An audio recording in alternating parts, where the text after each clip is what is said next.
No one wants to hear from someone with 300 subscribers. That's what someone said to me when I was first starting my YouTube journey. I felt passionate and excited about what I was learning along the way and what was working for me as a small creator. So I shared those tips with a larger group of creators, and not everyone was happy about it. You know, some of these people were earning an income from YouTube, and at the time I wasn't. So who did I think I was trying to share tips with people in this group? I got a few discouraging comments telling me not to share that information. Who wants to hear from someone with 300 subscribers? And I won't lie, it stung a bit. But I also had a moment of calling bullshit because I wanted to hear from someone with 300 subscribers. So who were they to tell me what a smaller creator wants to hear? I am the small creator. They had already grew. They already had the established audience.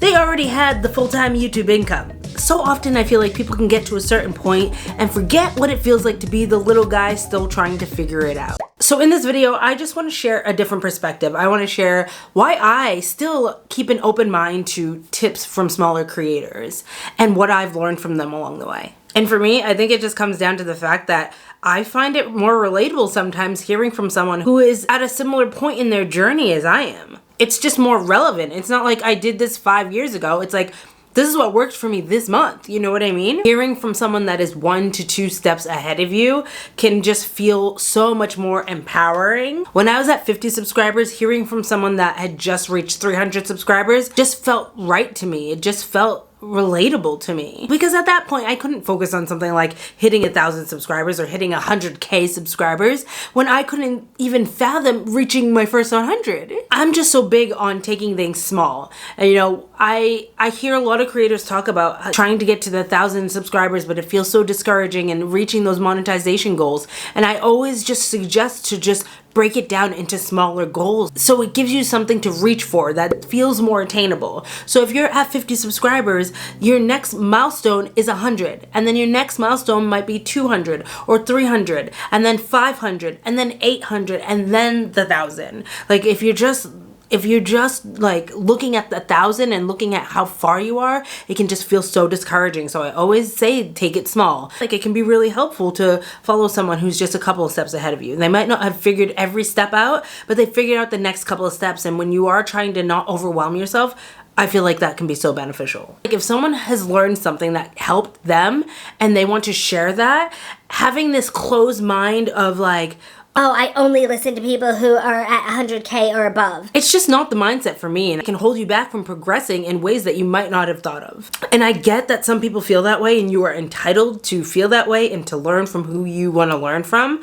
But I just, like I said, want to share a different perspective for someone else out there that might not have thought about the value in this. So I just like to stay open-minded, and here's why.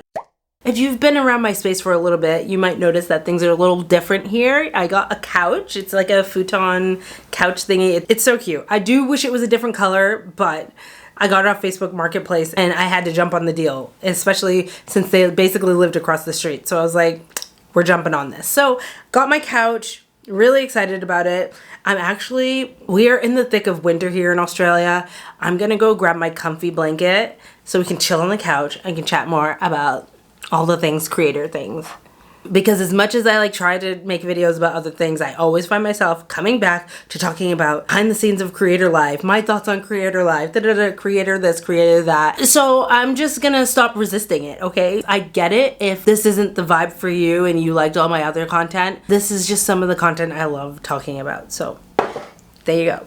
Okay, now we're extra cozy, okay? Some of the reasons why I am so passionate about this, to the point where I was like, I'm gonna make a video on it. A creator might have grown on YouTube back in 2020, right? But times have shifted, and what's working for smaller creators right now might not necessarily be the same things that worked for a smaller creator growing in 2020. So I'm very interested in what's working for small creators right now in this present day. Not creators who already have an established audience. The ones who are in the thick of it right now, trying to grow a community, trying to grow a personal brand. Especially if they are seeing signs of growth in this present day. I just think that that's so valuable. So what's worked 5 years ago doesn't necessarily apply to today. Especially on this journey of being a creator where it's like things constantly evolve and change, and you need to be able to adapt with those times. So I find that, seeing what's working for smaller creators can be a good sign of what sort of things you might want to try to adapt with. Basing whether or not I'm going to take information from someone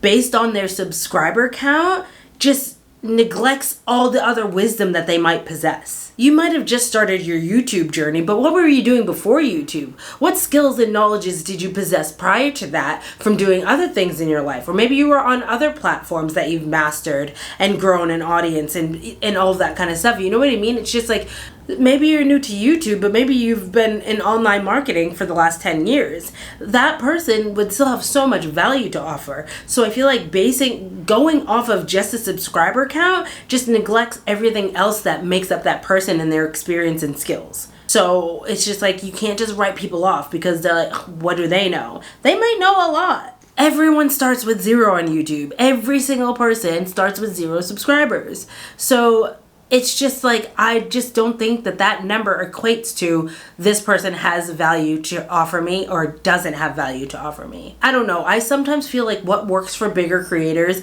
doesn't necessarily apply to someone who is in the growing and building phase and does not have an established audience. Some of the advice, it just might not be the best for a smaller creator. A big thing that I see happening is like, tags don't matter. Don't bother with tags.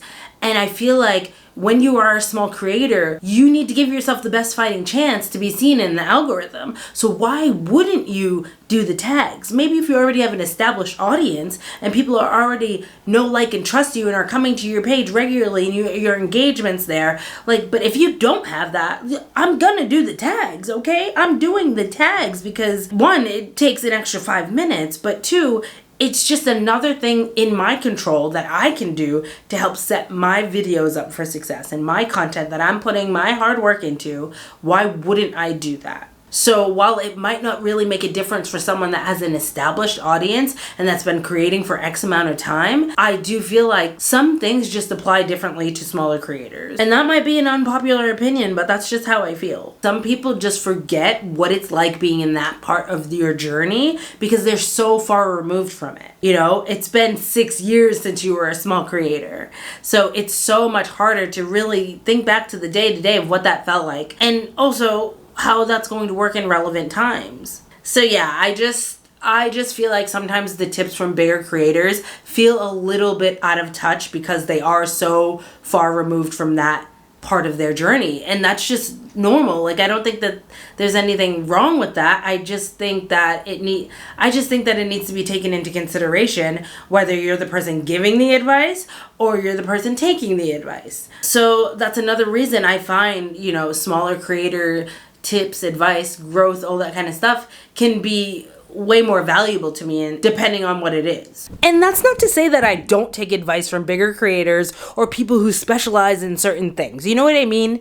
So don't get it wrong, because I absolutely do. And I do believe that there is a time and place for it. What I'm saying is that I will never write off tips or advice from someone just because they have a small audience, even if I am also learning from someone that has a big audience. So hopefully you get me. There is so much that you can learn from smaller creators and that they shouldn't just be written off. And hopefully this perspective can help someone out there. There are so many things that I personally have gained from following and taking advice from smaller creators. Like when it comes to engagement, I just feel like smaller creators really just appreciate and live for engagement, because it's like often you don't know when that next hit of engagement is going to come. So when you do get it, it's a big deal. It's like, wow, I'm not talking to dead air. Someone is on the other end listening to me, like responding to me. It's a big deal when you're a small creator. There's someone on the other end reacting to this, and that means a lot. I don't know. I just feel like it's a great reminder for any creator, regardless of your size. Engagement should be something that is appreciated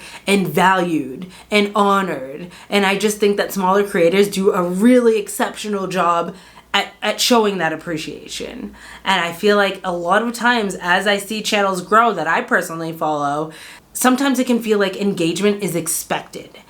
And that doesn't necessarily make the audience feel valued. And like, I say this as a creator, but I also say this as a consumer of YouTube content. In the beginning especially, we have to get so creative with how we create quality content, because often we are limited on our budgets and our resources, and so you have to be really creative. And so it's like another layer of this creative outlet, especially if you're following the right small creators. You can learn tips on how to create high quality content on a budget if you're following the right small creators who are willing to share that information. And oftentimes, even though I know this is an individual thing, I find that smaller creators are generous with their information. Then it's the adaptability. When you're starting from zero and you're trying to learn the current state of these ever-changing platforms, I find that small creators have no choice but to be flexible and adapt quickly to the changes and the trends and the algorithms, especially if they want to keep up. Smaller creators who are committed to the long haul of this journey don't have the luxury of a built-in audience who is going to stick with them through the ups and downs of a changing algorithm. They're not established yet, you know what I mean? So I just really think that you can learn a thing or two from how they show up through the ups and downs of the changes on these platforms. And like I said, this is very individual. You have to put yourself in spaces and environments and follow the people that align with, your work ethic and how you want to show up, how you want to create, and all of that kind of stuff. So, there's so many layers to this, but this is very generalized. And then there's monetization. Like, there's so many different monetization strategies that I see. I find that the really creative and eager small creators, they just get so creative with how they monetize their brands early on. And I love seeing this. I just love seeing a creator who does not wait for a platform to tell them when they can be monetized, and they go after it for themselves. And that's something that I strive to do for myself.